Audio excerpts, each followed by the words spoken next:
Guess who's back? Back again. It's me. I'm back. Been gone a long time. Like 3 podcasts, I think. Yes. Think so. But it's Ron and Hope, Unfiltered. I think you've been here like 1 out of 5 or something. Ron. Because before that, you'd missed a lot by always traveling. Exaggerate. No. Women are exaggerators, not No. Women are exaggerators. Oh, no. They are. Tell everybody where you've been.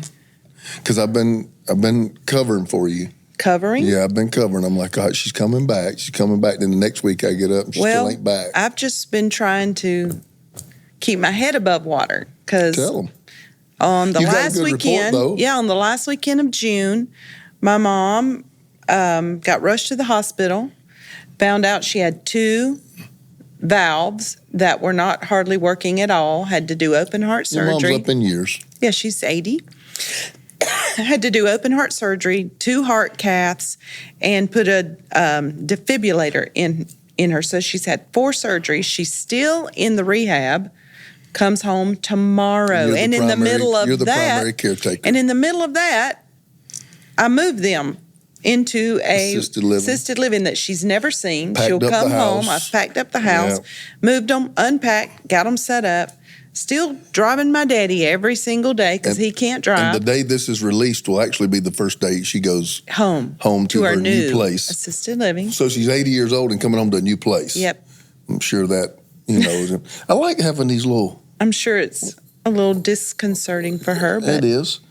I tried to get it just like I knew she'd want it. They it. didn't, and you did a good job. I went over there for the first time last night, and it did feel a lot like their house. It's just not as big, but all the furniture, the colors, you redid the same colors and same pictures and stuff. So you did make it homey. And we thought about doing a podcast like that. I don't know how many people would hit. I try not to do podcasts that hit a real small market of people, but we did talk about being in your 50s is unique because you got your own kids that you're still trying to help get established in adulthood. And then you got your parents, which... unless they're extremely healthy, can in many ways be returning to kids. Right. And so you're kind of in this world where you're kind of responsible for both. You're just kind of helping everybody around. Yep. And but they didn't, when your mom first got there, they didn't know if she would even make it through the surgery. Yes. She's not only made it through the surgery, she's going to rehab and she's going home. So, and they talking about her energy should get better because her heart was only functioning at 35%. So it's got to make her feel a little bit better. And so many people have reached out, called, messaged, social media. Yeah, sent flowers and cards, and I'm so grateful for that. That's one of the great beauties of a church family is, when you are in need. I don't know how people live without it. I wouldn't take anything for it. Our church family under the roof and around the world, quite honestly. I am glad you're back. I tell everybody I'm not as good when you're gone. I'm back for a minute. Yeah, and I know. I leave again today. Yeah, you leave today and you're going to preach and then you're coming back. For Medina and we got a power couple thing coming next up week, on the West Coast. We're on the East Coast right now. We'll do that on the West Coast. So we do have something we want to talk about. And I don't want you to turn this off when you hear the topic because I don't know how many podcasts on this topic are pulling a lot of views. But when you've lived a little while, you start learning some things. I think because we had to grow up so quick, I want to say maybe we had a little bit of wisdom beyond our years. We were told that a lot because we were senior pastors in our early 20s. I mean, we were responsible for all of it. And the people, the machinery, the shepherding, the budgets, the buildings, all of it. And we had to grow up fast.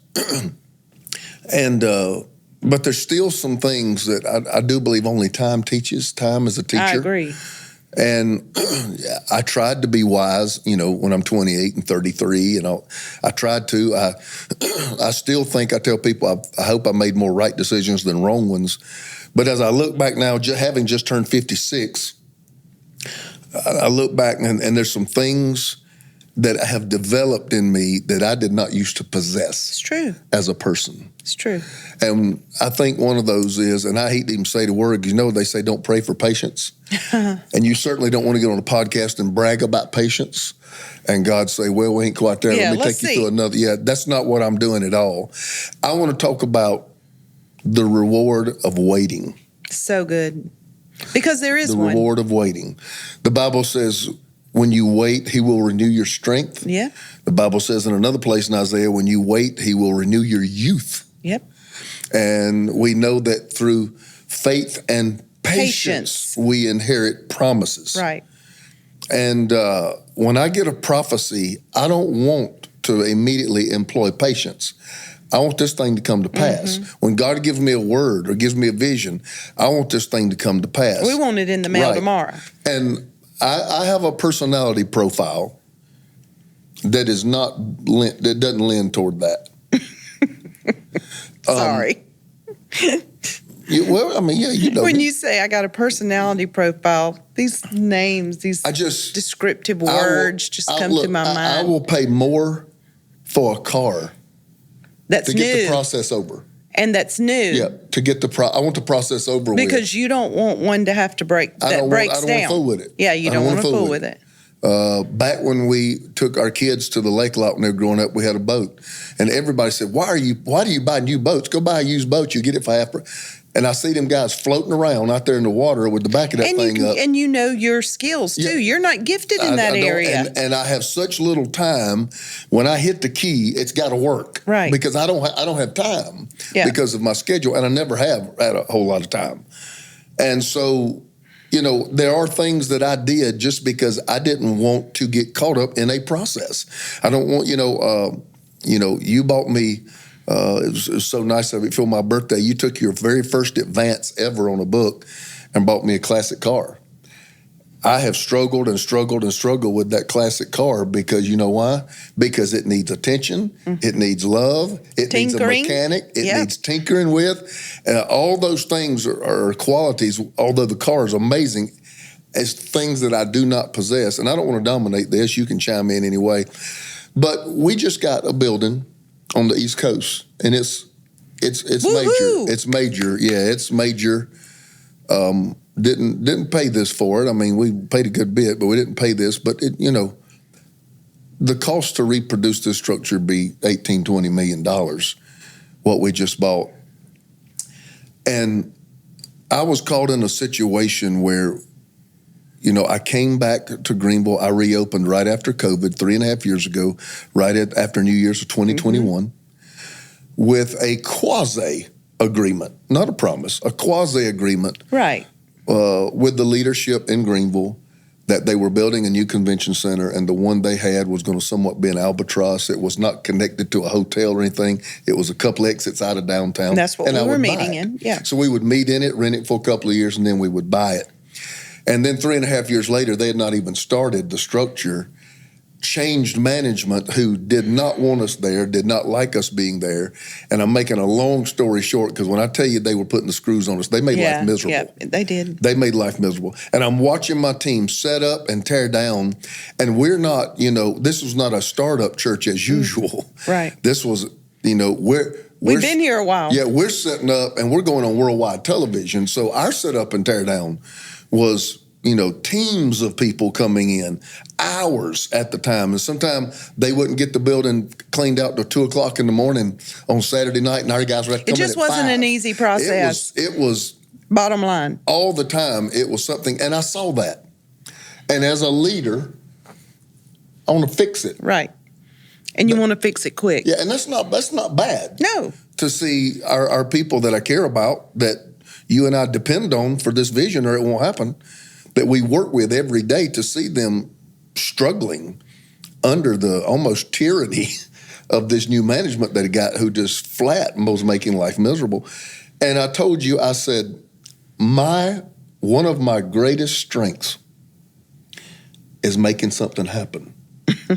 Okay, let me finish. I'm not finished. Comma.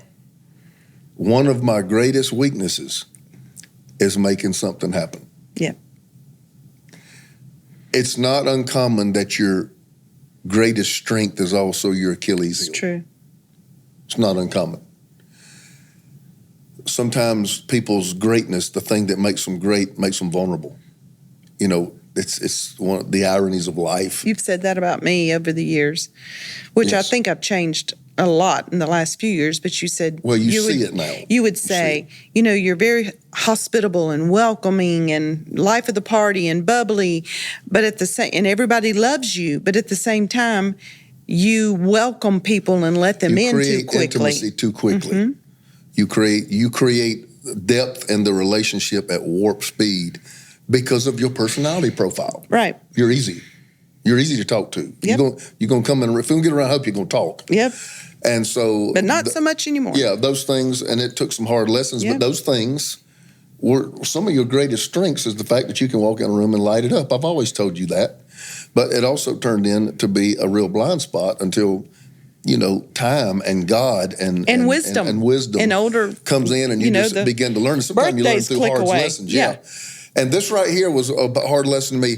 I had 3 things I put in my heart. I'm going somewhere with this. I had 3 things I put in my heart. I said, God, when we reopen on the East Coast and you give us our landing spot as a church home, I said, there's 3 things that I asked God for. I said, number 1, I had a number in my head. I'm not going to say the number, and which will be ambitious to get the kind of building our ministry would need. Yeah. At that number in one of the hottest cities now in America was going to be tough.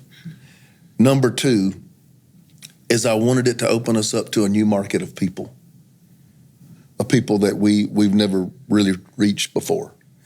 And I said, number 3, I wanted us to be a blessing to somebody. Because sometimes a large ministry can be seen as a bully, just rolling in town and scooping everything up. And I wanted to be an angel. I wanted to be an answer to somebody's prayer. God did it all. And, as the pressure mounted, I felt the push to go out. Well, I got to go get us a building. And Any old building. There were 2 or 3. I mean, there was one building, we actually put a letter of intent on it, and I had to pull it. Right. Because I watch what goes on with my team. I'm hearing not the complaint, but just, man, so much energy being drained out of them through this. And so, you know what? I'm going out. We're going to get this done. And I probably had 8 or 10 properties at the very least I could have moved on and done something. But I waited. Yep. I did. I waited. I don't always wait. You said, I am tired. Yes. Of making rash decisions and getting bit on the butt. It bites me on my fanny. You said, I want this to be God's perfect will for us. And we did have to wait. Yeah, we did have to wait, and it has not been easy. I don't know why God does that. I don't either. And it's not been easy. The waiting has not been easy. And so that's maybe not your story.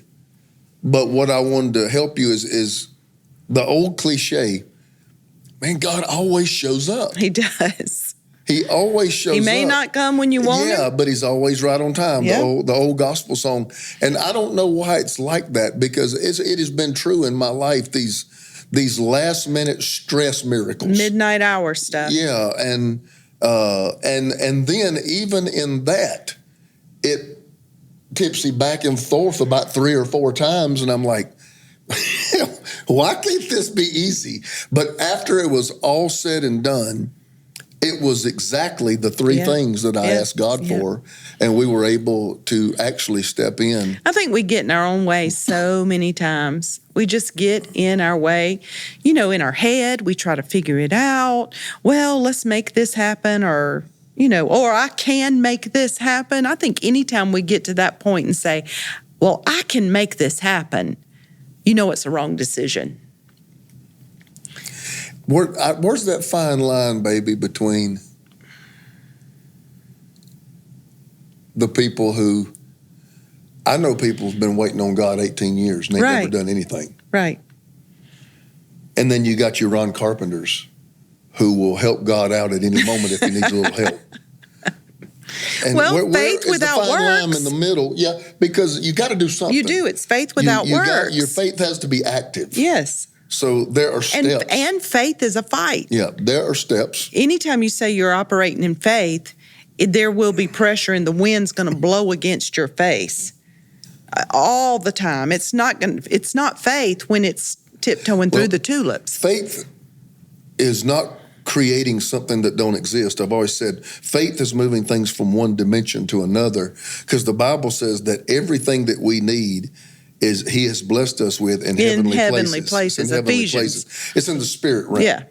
So it's there, but I can't see it, and it's not tangible. Right. But it exists because the spirit realm is actually the parent realm. And so everything I need is already there. But here's what Christians don't understand, and I don't know that I've understood until probably the last 4 or 5 years. To everything there is a time and a season. Yeah. So He has blessed me with every spiritual blessing in heavenly places, and it's got a countdown clock on it. Yeah.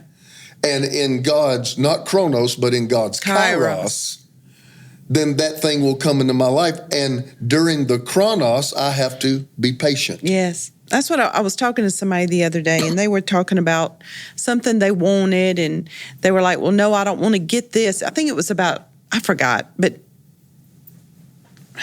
I don't want to say who it was, but they were talking about something they wanted. They're like, well, I'm not going to get that if it's not all these number X, Y, Z, L, M, N, O, P. And I was like, okay, I get that, because it's kind of like the story you just said about the church. You wanted these three things.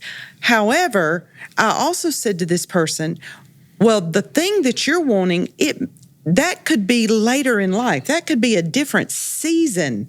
Just because you feel it in your heart right now. I mean, we felt redemption in our heart at 22, 23 years old. Easily at 25. Right. Yeah. But we still had to walk through the steps of a 500-seat sanctuary. But we had to go take our car and pick half our church up. 1,000-seat sanctuary. Then 4 services. I mean, you don't, just because you're believing for it doesn't mean that it's happening in that season. You're faithful in where you are, and you master it. You're faithful and then in God little. lets you graduate that class. And I think that's so key. It's not that, oh, I've been faithful doing this, but have you mastered it? You might have been in this season for 3 years, but have you conquered that season? Have you been faithful in that season? Have you done everything you were supposed to do in that season? Have you passed the test of that season? Nobody talks about mastery. The difference between good and great, the difference between being able to do something and mastering something is time and practice, repetition. Yeah. That's the space in between the two. And I didn't plan on going here talking about mastery, but I do believe God sometimes expects not you to survive a season, but master a season. And then do it and do it well. Close. Yeah, it master the season and you know, basically you graduate when there's nothing else on the previous level to be learned. Right. You've squeezed everything out of it. You can't go to 3rd grade till you've mastered 2nd grade. It's very non-spiritual. But you know, when I was a teenager, I loved rock bands. I used to call them hair bands. And Eddie Van Halen was just, you know, man, we all had the T-shirts. We just thought he was, and he passed away a few years ago. But I saw a thing on YouTube the other day where they had somebody who had never even heard of him, who was an up-and-comer. They played a guitar solo of his and let him hear it. And when the guy took his headphones off, he said, that's what you call mastery of an instrument. And I'm like, that's kind of what we're talking about. When that thing God has put in your hands at this level, you have mastered it. Yeah. Then you have qualified for the next level. Right. Not you endured it, not you got by. Yeah. But you mastered it, and then He moves you on. And then you look back in your life, Hope, and then you say, wow, look at all these opportunities God has laid at our feet. But what was it? It was doing our best to be faithful in 1,000 things where nobody cared and nobody talked about it. Nobody saw them. You know, do you remember when we used to take our 2 broke down cars and literally leave 2 hours before church on Sunday and start picking people up? Yep. And then after it was over, we'd take them home. It was like our car was 2 little vans. And we were bringing, and then people had nothing to offer. Nothing to offer. Nobody talks about those seasons. No. Nobody talks about it. No. Nobody talks about you being in there washing all the clothes in all the toys in the nursery in the bathtub while I'm in there vacuuming our warehouse. Nobody, and that's happening at 11 o'clock Saturday night. Nobody talks about that. Yeah. They talk about we did it because we loved it, and we weren't mad, and we weren't mad that we had to do it. That's what blows my mind. Yeah. Is that people resent the small things. People resent the small things and resent the simple seasons and expect and think they deserve more. Yes. And greatness springs out of common. Oh my goodness. Uncommon springs out of common. Many times wealth springs out of poverty. Yeah. And many times mastering poverty. Yeah. So what I would submit to people, what I learned in this building process, is by faith and patience we inherit the promise. And you said it right before we started. I think you quoted the verse, Galatians 6:7-9. Do not be deceived. God is not mocked. Yep. And I just preached on that verse. You did. For whatever a man sows, that shall he also reap. And the Bible says, then it says, do not faint. Mm-hmm. For in due season you shall reap if you do not lose heart. Okay? Here's seed time, here's harvest, but harvest is a season. Right. In due season. Yeah. You shall reap. Why would I faint waiting on that season? That's right. The fainting comes in the waiting. And when you give up waiting, Hope, you've given up on your faith. You have. You have. I don't like what I'm preaching right now. I know. I don't like patience any more than I did before God gave me this big miracle. I still don't like it. I want things to be done. I want to get done yesterday. I've called my media director 2 or 3 times. You got that deal done yet? You got that deal done yet? I probably asked him 5 times since 10 o'clock last night. But what does it mean? I want to get it in my rearview mirror. Right. Because I'm accomplishment driven. So you can move on to the next season of waiting. That I need to hurry up and get out of my way. But I think, it's hard to lie in front of the person who lives with you. I'm better. You are. I've not mastered it. You are better. No, I do not demonstrate mastery, but I'm better at saying, you know what, let's sit right here. God's got something special and let's wait on it instead of birthing an Ishmael trying to help God out. Don't want to do that. We've done that. Oh my gosh. That's Ishmael's awful. running around everywhere. That's awful. Yeah. So the fine line I talked about, the Bible says faith without works is dead. Yep. So, okay, Pastor, while I'm waiting, do I just do nothing? No. No. You do the next thing put in front of you.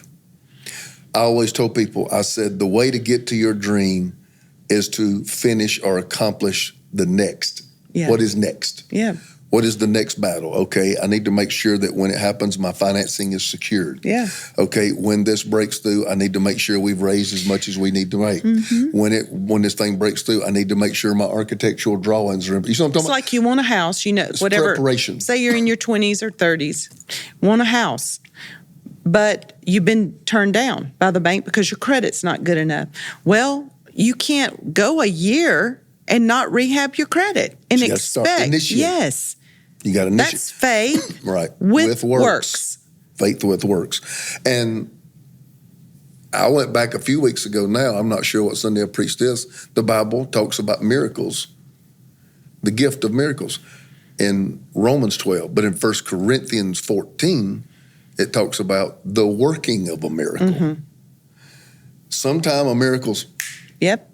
Out of the blue, just drops on you. And sometime God will make you work it.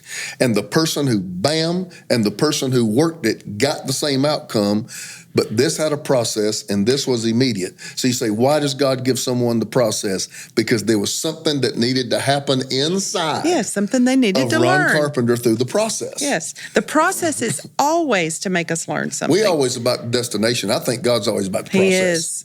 In our life, at least. I don't think God's nearly about the destination as well. We talk about destiny, which means destination. I think God's all about that journey. He is. Because usually in the journey is the character development. It is. It is the development of grace and mercy. It's lessons learned. It's when you grow in wisdom. It's all these intangibles that happen on the inside of you. And, the pressure on the outside develops glory on the inside. It does. For these momentary afflictions are working for me a far greater weight of glory. Glory is an internal thing. Mm-hmm. So when the pressures of life come against me, I secrete glory. Glory comes out my pores. I have a whole chapter in my last book, If You Don't Fight, You Don't Win, called Pressure Produces If You Let It. Mm-hmm. And that's what pressure is designed to do. Pressure on rock produces a diamond. Pressure on an olive produces oil. Pressure on grapes produce wine. Pressure will produce something beautiful if you don't resist the teaching season. Let me tell you something else, and we'll start winding this down, that I think we need to be careful about. And here's where I didn't do right. I don't really complain to anybody but you. My staff don't hear Ron complain much. My congregation never hears me complain. I don't get up in my pulpit and air out my grievances. But when I get home, if I hadn't got it out of my system at the gym, you're going to catch the residue of it. And you are great for that because you are a calming presence in my life. I did during this process. My God, what? We both did. What in the world? We were frustrated. Because there was a couple of instances where those three things would have been met. Yeah. In some other situations. And just doors slammed in our face to the point of, really, I mean, it was like, Lord, what? Yeah. Do you see what we're going through over here? Do you know? And you got to be careful because God is not in the season of judgment. We're in the season of grace. But in the Old Testament, Israel was judged and was held outside of their promise for murmuring for grumbling. in their tents. Yep. For grumbling and complaining. God said, I hear them murmuring in That's so their good, tents. Ron. So while you're waiting, don't do quiet. what Ron Carpenter did and wait and complain. And I would always try to catch myself. I'm like, I got to grab my tongue. I got to stop. Yeah. Because you're speaking against the process. You are. And you're giving life against the process that God obviously has a season attached to. So that's why it goes longer. Right. The waiting goes longer because of murmuring and complaining. Your mouth is perpetuating the season that God intended you to end probably a month ago. Yes. And so I would always try to catch myself, but I would find myself. You say, well, Ron, when you're activated, can you get it out?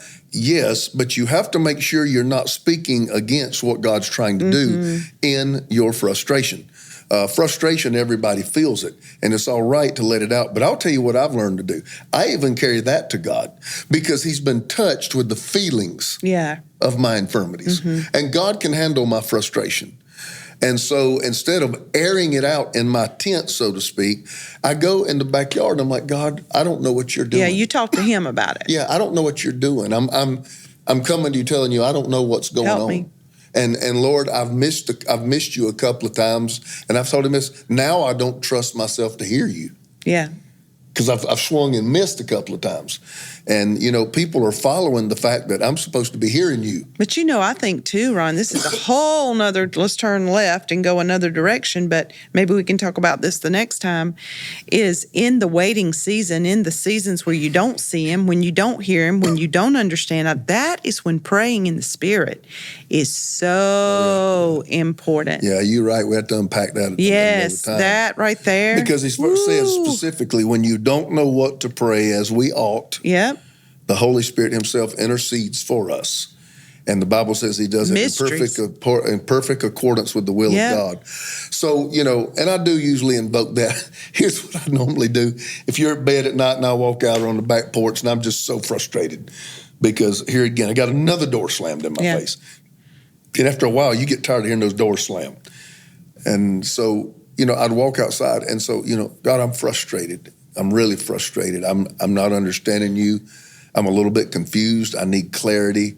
And then I will begin my heavenly prayer language. Right. Because I realize after I've told him how I feel, that's the way I get heaven and earth on track. Yeah. That is faith right there. I'm releasing my faith that while I'm praying, there's something being said in my prayer by the Spirit of God that is making a connection between heaven and earth, and they're starting to agree. Yes. Because my complaints are not agreeing with heaven. And it is the strangest phenomenon when you get done in that kind of warfare kind of prayer. Peace comes immediately. I have never prayed in the Spirit where I didn't have peace. And you just lay down and go to bed. Why? Because the Holy Spirit did the work. He did. Whatever need to be said. I didn't have to pray things or come up with things or pray this will or that will. It was his will. So whatever needed to be said, the Holy Spirit. That's a great point, baby doll. And we're just throwing things out today because what are we doing? We're throwing out our life. This is the way we live. Yeah. I'm telling you. Everybody has seasons of waiting. I'm walking around out in the backyard and frustration. Yeah, and everybody does. So, Pastor, what do you do? Okay, I've heard your sermon, but what do you do? Well, this is what we do. I am so excited that I waited. Not pat on the back, but I know me. I know of 2 things I almost just went and did it. Now, the other 7 or 8, no. There were 2 things I almost went and did it. And you are a lot of times more spiritual than I am, but there was one time where I think you just wanted me to go ahead and do something. I said, Ron, just go buy something. Just go do it, because everybody was frustrated. And your nature of a father, of a leader, of being responsible just kicks in. Yeah. And I didn't like the price that was being paid to be a part of this team. So and I just wanted to fix it. And patience. With faith and patience, we inherit. The promises. Inherit means it's prearranged and it's already yours. Blessing that has your name on it. It's already prearranged. Right. You don't have to beg for it. But with you faith, will have to wait for it. Yes. Oh, that's so good. You won't have to beg for it, but you will have to wait for it. Guys, this has been amazing. I pray this has helped you. Yes, it has. It really has. It's encouraged me. I can't wait to see at the bottom of YouTube how many people, Absolutely, because everybody is in a waiting season for something. Do you think patience comes natural to anybody? I think some people do. I know some people who seem to be very patient. Not you or me, but... But I was patient. I was like patient with my kids. Oh, yes, you were. I was patient. Oh, my goodness. But when it comes to holy cow, the kingdom, I wasn't. No. I never was. Let's get this done. Let's get this done. Let's get it done. And any semblance of a process just seemed to frustrate me to no end. That's what I hope I've grown out of. But anyway, I want you to like. I want you to subscribe. I want you to share. I want you to comment in the comment section. And Hope, before we go, I got one thing I want to tell them about, because we're making some changes in the way we advertise a little bit. Instead of advertising everybody else's stuff, we said, you know what? We got so many things out there we think can help people, and we just want to take 30 seconds for you and 30 seconds for me and tell them, don't click it off yet, because this is good stuff. Tell them about Inner Circle. Oh, well, it's growing day by day. And what it is just a group of people all over the world. I mean, in 5 countries right now, 34 states and 5 countries, people all over the world in Inner Circle. And it's just a group of people, hundreds, over 600 people who have said, I just need some mentorship. I need somebody to lock arms with me and to help me on this journey. And we started last October. We have men and women. We meet twice a month. We have different guests from time to time. You're going to be a guest next week. It's a different forum. It's not preaching. No, it's teaching. It is very much teaching. It's empowerment. So if you'd like to be a part, if you say, I need somebody in this journey called life, go to hopesinnercircle.com and join today. You get my book for free. You get the first month for free. It's less than $1 a day. So I want to help you. I want to be there for you. Not that I'm perfect or have the answers, but it's good. I've sat in on them. I think it's your best stuff. It is. It's great. Be quite honest. And you've even told me lately, because of it, sometimes when you're asked to go preach, you wish you could just sit down and do Inner Circle talks. Yeah. Instead of having to get up and preach. It's more impactful. Yes. Yeah. Because I think it's more substantive in a way. It is. And mine is, we're going to really, really start talking a lot about the vault again. It's my whole life's archive. Yeah. But you can only get it through my app. Yeah, you cannot Ron get Carpenter it through the website. app. We're going to change that. But right now, you got to download the Ron Carpenter app. And then I have a monthly subscription of everything I have preached for 33 years, every conference we've done, every special event we've had. That's a lot of preaching. Oh my gosh. Every Wednesday night service for 25 years, everything, every study on every topic imaginable, it is in there. What a resource to young preachers it could be. I would have given anything for something like this. Used to sell CDs $9.95 a piece. Now I sell everything I got for $9.95 a month. But would love to see you get a subscription to the Vault. I think it's an ultimate discipleship tool. Other than that, we're going to call it a day. Thank you for being with us right here on Ron and Hope Unfiltered, Real, Raw, and Relevant. Baby, I'm so glad you're back. Me too. You're a lot easier to look at than it is me, and you make it more fun. So we came back and we talked about patience. And let's go employ it. Yeah, it's taken a lot of patience to deal with what me and you have been dealing with lately. It's true. But there's a reward on the other side. There's a reward. You inherit something on the other side. So God bless you guys, and we'll see you real soon on next time with Ron and Hope Unfiltered.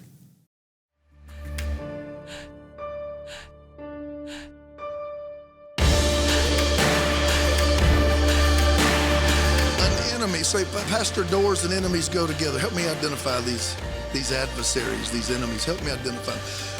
One enemy is anyone who wants to strengthen a weakness in your life God desires to remove. Sometimes we totally ignore the people that we call best friends pull out the worst in us. The people that we so desire to hang around cause you to do the things you most regret. And friends are people that refuse to let you operate in foolish behavior. Friends are people that believe in your future too much to let you hit your sabotage button. Everybody has a self-destruct button, and it is not your friend when they'll let you hit it every weekend. Friends are people that know there's too much greatness in you to let you continue in things that cause you to destroy yourself. Those are friends. So an enemy is not just a person that you think is resisting you, cussing you out. An enemy is anybody who strengthens something that God knows can destroy you.